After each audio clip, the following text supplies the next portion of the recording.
یہ قصہ ایک مشہور عالم دین اور ایک چور کا ہے۔ کہتے ہیں کہ پرانے زمانے میں ایک بہت بڑے عالم دین رہا کرتے تھے۔ ان کا علم اور تقوی دور دور تک مشہور تھا۔ ایک رات ایک چور ان کے گھر میں چوری کرنے کے ارادے سے داخل ہوا۔ چور نے سوچا کہ اس عالم کے گھر میں ضرور قیمتی چیزیں ہوں گی۔ وہ خاموشی سے اندر داخل ہوا اور ادھر ادھر دیکھنے لگا، لیکن اسے وہاں کوئی خاص قیمتی چیز نظر نہیں آئی۔ عالم دین ایک سادہ سے کمرے میں بیٹھے عبادت کر رہے تھے۔ چور ان کے قریب گیا اور انہیں عبادت میں مشغول دیکھ کر کچھ دیر کے لیے رک گیا۔ عالم دین کی تلاوت اور ان کی عاجزی نے چور کے دل پر اثر کیا۔ جب عالم دین نے اپنی عبادت ختم کی تو انہوں نے چور کو اپنے پاس کھڑے دیکھا۔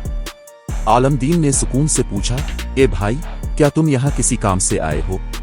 چور گھبرا گیا اور اس نے سچ بتا دیا کہ وہ چوری کرنے آیا تھا۔ عالم دین مسکرائے اور کہا، تمہیں کچھ نہیں ملا؟ چور نے شرمندگی سے نفی میں سر ہلایا۔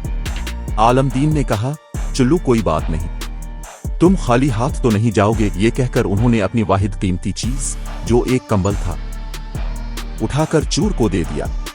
چور حیران رہ گیا۔ اس نے کبھی سوچا بھی نہیں تھا کہ کوئی عالم دین اس کے ساتھ ایسا سلوک کرے گا۔ اس نے پوچھا، حضرت، آپ یہ کیا کر رہے ہیں؟ عالم دین نے جواب دیا، میں نہیں چاہتا کہ کوئی میرے گھر سے خالی ہاتھ جائے، اور یہ کمبل اس سرد رات میں تمہارے کام آئے گا۔ چور اس سلوک سے بہت متاثر ہوا۔ اس کے دل میں ایک انقلاب برپا ہو گیا۔ اسے اپنی حرکت پر بہت ندامت ہوئی۔ وہ رو پڑا اور عالم دین سے معافی مانگنے لگا۔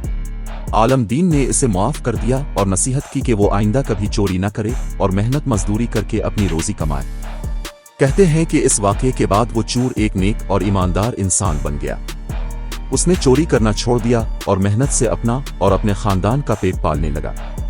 یہ قصہ ہمیں سکھاتا ہے کہ نرمی، رحم دلی اور اچھے اخلاق سے برے لوگوں کو بھی بدلا جا سکتا ہے۔